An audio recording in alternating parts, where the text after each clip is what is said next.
अस्सलाम वालेकुम dear students. आज का टॉपिक, जिस टॉपिक के ऊपर आज हम बात करने जा रहे हैं, describe the concept of overflow and underflow. हमने इस चीज को समझना है कि ओवरफ्लो क्या होता है और अंडरफ्लो क्या होता है। तो आपको एक बात बताता चलूं कि जो भी अपना न्यूमेरिक वेरिएबल है उसकी एक पर्टिकुलर मैक्सिमम और मिनिमम वैल्यू होती है जिसको वो स्टोर कर सकता होता है। आपके पास जब आप अंडरफ्लो और ओवरफ्लो को यूज कर रहे होंगे तो आपके पास बहुत ज्यादा एरर्स आएंगे। अगर आप मिनिमम जो वैल्यू है उससे भी छोटी वैल्यू देंगे तो आपके पास एरर आएगा। अगर आप ओवरफ्लो की बात करेंगे, ओवरफ्लो में आप उसकी रेंज से बाहर वाली वैल्यू उसको असाइन कर देंगे तब भी आपके पास एरर आएगा। तो ओवरफ्लो और अंडरफ्लो बेसिकली होता क्या है, आइए स्टार्ट करते हैं ओवरफ्लो को। तो ओवरफ्लो की डेफिनेशन कुछ यूं है, an overflow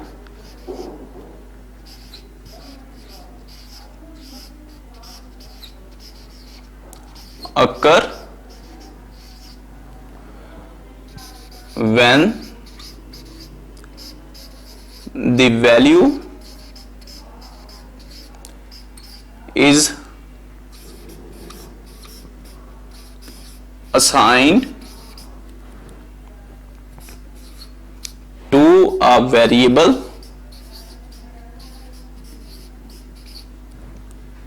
is more than the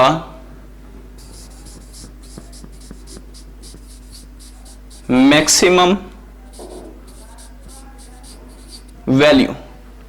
अगर हम डेफिनेशन को गौर से देखें, an overflow occur when the value is assign to a variable, जब हम वैल्यू असाइन कर देते हैं अपने वेरिएबल को, is more than the maximum value, maximum value से जब हम वेरिएबल को ज्यादा बड़ी वैल्यू दे देते हैं तब अपने पास एक एरर आता है, एक प्रॉब्लम क्रिएट होती है जिसको हम क्या नाम दे देते हैं, ओवरफ्लो का नाम दे देते हैं।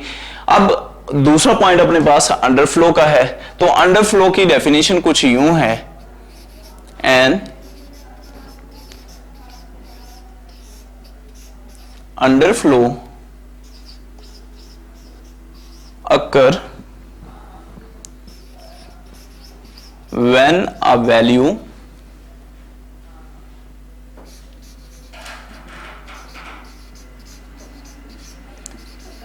is assigned to a variable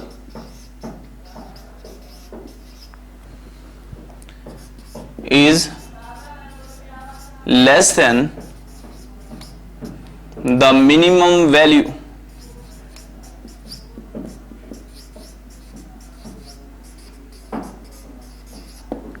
आपके पास अंडरफ्लो कब होता है, जब आप वेरिएबल को वैल्यू असाइन कर देते हैं जो उसकी मिनिमम रेंज होती है उससे भी छोटी वैल्यू अगर आप असाइन कर देंगे तब अपने पास जो आएगा वो अंडरफ्लो होगा।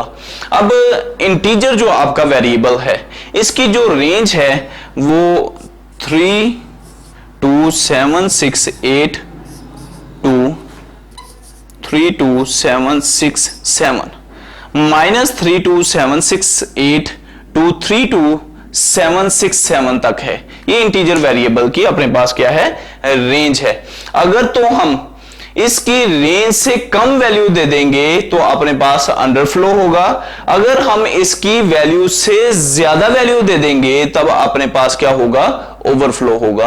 अब अंडरफ्लो और ओवरफ्लो का एक सबसे जो मेजर प्रॉब्लम है वो ये है कि कंपाइलर इसको डिटेक्ट नहीं करता।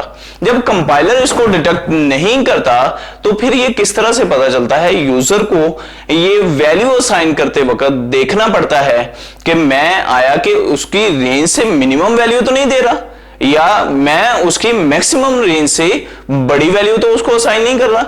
जब यूजर इस चीज का ख्याल रखेगा तब अपने पास ना तो अंडरफ्लो होगा और ना ही अपने पास ओवरफ्लो होगा। तो ये था आज का हमारा लेक्चर, अंडरफ्लो और ओवरफ्लो क्या है। तो अगर आपको हमारी वीडियोस पसंद आ रही हैं तो आप हमारे चैनल को लाइक करना, सब्सक्राइब करना और शेयर करना मत भूलिएगा। शुक्रिया।